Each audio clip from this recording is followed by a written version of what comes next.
Welcome to my channel. ಇವತ್ತು ನಾನು ಸೀಮೆ ಬದನೆಕಾಯಿ ಅಂತ ಹೇಳ್ತಾರಲ್ವ ಅದನ್ನು ತಗೊಂಡಿದ್ದೇನೆ. ನೋಡಿ, ಈ ರೀತಿ ಇರುತ್ತೆ. ಇದನ್ನು ಇವಾಗ ನಾನು ನೀಟಾಗಿ ಸಿಪ್ಪೆನೆಲ್ಲ ತೆಗೆದು ಚಿಕ್ಕ ಚಿಕ್ಕದಾಗಿ ಕಟ್ ಮಾಡ್ಕೊಂಡಿದ್ದೇನೆ, ವಾಶ್ ಮಾಡ್ಕೊಂಡಿದ್ದೇನೆ. ಇವಾಗ ಒಂದು ಕುಕ್ಕಿಂಗ್ ಪಾತ್ರೆ ತಗೊಂಡು ಎಲ್ಲವನ್ನು ಹಾಕ್ಕೊಳ್ತಾ ಇದ್ದೇನೆ. ವಿಡಿಯೋ ಇಷ್ಟ ಆದರೆ ಲೈಕ್ ಆ್ಯಂಡ್ ಕಮೆಂಟ್ ಶೇರ್ ಮಾಡಿ. ಹಾಕಿ ಆದ ನಂತರ ಸ್ವಲ್ಪ ಉಪ್ಪನ್ನು ಸೇರಿಸ್ಕೊಂಡು ನೀರನ್ನು ಹಾಕ್ಕೊಳ್ತಾ ಇದ್ದೇನೆ. ನೀರು ಹಾಕ್ಕೊಂಡು ಇದನ್ನು ಒಂದು 2 ವಿಸಲ್ ಬೇಯಿಸ್ಕೊಳ್ತಾ ಇದ್ದೇನೆ. ನಂತರ ಒಂದು ಮಿಕ್ಸಿ ಜಾರ್ ತಗೊಂಡು ಇದಕ್ಕೆ ತೆಂಗಿನಕಾಯಿ ಪೀಸಸ್, ಜೀರಿಗೆ, ಬೆಳ್ಳುಳ್ಳಿ, ಹಸಿರು ಮೆಣಸಿನಕಾಯಿಯನ್ನು ಹಾಕ್ಕೊಳ್ತಾ ಇದ್ದೇನೆ. ಇವಾಗ ಇದನ್ನು ತರಿಯಾಗಿ ಮಿಕ್ಸಿ ಮಾಡ್ಕೊಳ್ತೇನೆ. ನಂತರ ಒಂದು ಕುಕ್ಕಿಂಗ್ ಪಾತ್ರೆ ತಗೊಂಡು ಇದಕ್ಕೆ ಕುಕ್ಕಿಂಗ್ ಆಯಿಲನ್ನು ಸೇರಿಸ್ಕೊಂಡಿದ್ದೀನಿ. ನಾನು ಮಾಡುವ ರೆಸಿಪಿ ನಿಮ್ಮ ಜೊತೆ ಶೇರ್ ಮಾಡ್ತಾ ಇದ್ದೇನೆ. ನೀವು ಒಮ್ಮೆ ಟ್ರೈ ಮಾಡಿ ನೋಡಿ. ಕುಕ್ಕಿಂಗ್ ಆಯಿಲ್ ಬಿಸಿ ಆದ ನಂತರ ಸಾಸಿವೆಯನ್ನು ಸಹ ಹಾಕ್ಕೊಂಡಿದ್ದೇನೆ. ಸಾಸಿವೆ ಸಿಡಿದ ನಂತರ ಒಂದು ಚಿಕ್ಕ ಚಮಚದಲ್ಲಿ ಕಡಲೆಬೇಳೆಯನ್ನು ಹಾಕ್ಕೊಂಡಿದ್ದೇನೆ.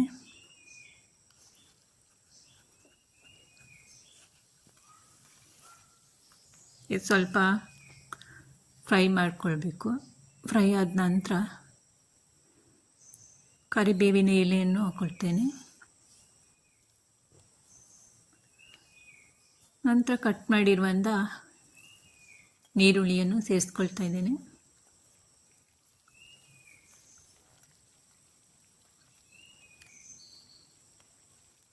ಕಟ್ ಮಾಡಿರುವಂತಹ ಟೊಮೆಟೊ ಹಣ್ಣನ್ನು ಹಾಕ್ಕೊಳ್ತಾ ಇದ್ದೇನೆ.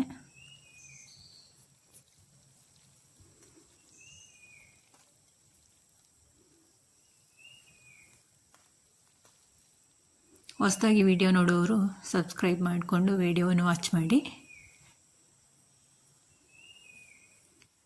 ಇದಕ್ಕೆ ಸ್ವಲ್ಪ ಅರಿಶಿಣದ ಪುಡಿಯನ್ನು ಹಾಕ್ಕೊಳ್ತಾ ಇದ್ದೇನೆ. ಸ್ವಲ್ಪ ಹೊತ್ತು ಎಣ್ಣೆಯಲ್ಲೇ ಬೇಯಿಸ್ಕೊಳ್ತೀನಿ ಈರುಳ್ಳಿ, ಟೊಮೆಟೊ.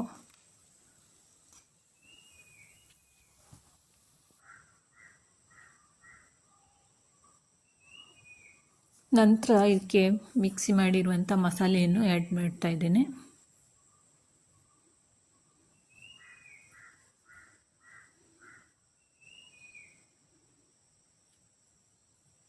ಎಲ್ಲವನ್ನು ನೀಟಾಗಿ ಎಣ್ಣೆಯಲ್ಲಿ ಸ್ವಲ್ಪ ಹೊತ್ತು ಬಾಡಿಸ್ಕೊಳ್ತೇನೆ, ಹಸಿ ವಾಸನೆ ಹೋಗುವ ತನಕ.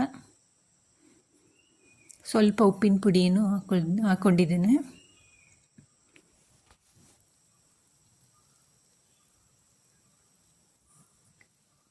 ಇದಕ್ಕೆ ಮೊದಲೇ ಬೇಯಿಸಿಟ್ಟಿರುವಂತಹ ಸೀಮೆ ಬದನೆಕಾಯಿ ಪೀಸಸ್ಸನ್ನು ಹಾಕ್ಕೊಳ್ತಾ ಇದ್ದೇನೆ.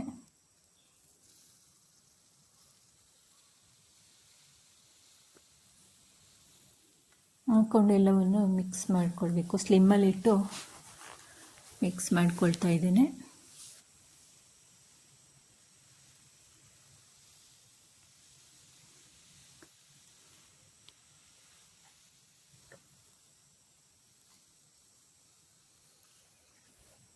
ಮಾಡಲಿಕ್ಕೆ ತುಂಬಾ ಸಿಂಪಲ್ ಆ್ಯಂಡ್ ಈಸಿಯಾಗಿದೆ. ಹೊಸದಾಗಿ ಅಡುಗೆ ಕಲಿಯುವವರು ಮಾಡ್ಬೋದು, ಬ್ಯಾಚುಲರ್ಸ್ ಬೇಕಾದರೂ ಮಾಡ್ಬೋದು.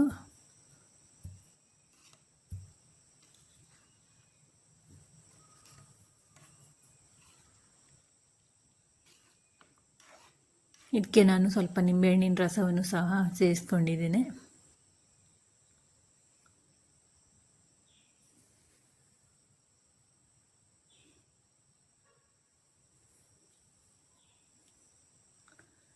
ಒಂದು 5 ನಿಮಿಷ ಸ್ಲಿಮ್ಮಲ್ಲಿಟ್ಟು ಮಸಾಲೆ ಎಲ್ಲ ಹಿಡಿಯುವ ತನಕ ಬೇಯಿಸ್ಕೊಳ್ಳಿ.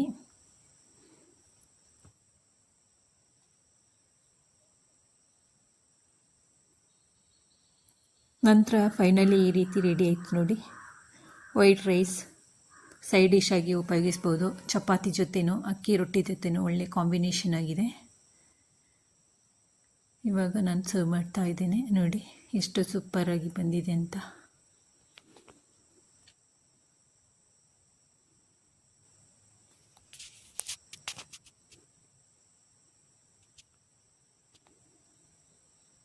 Thank you for watching.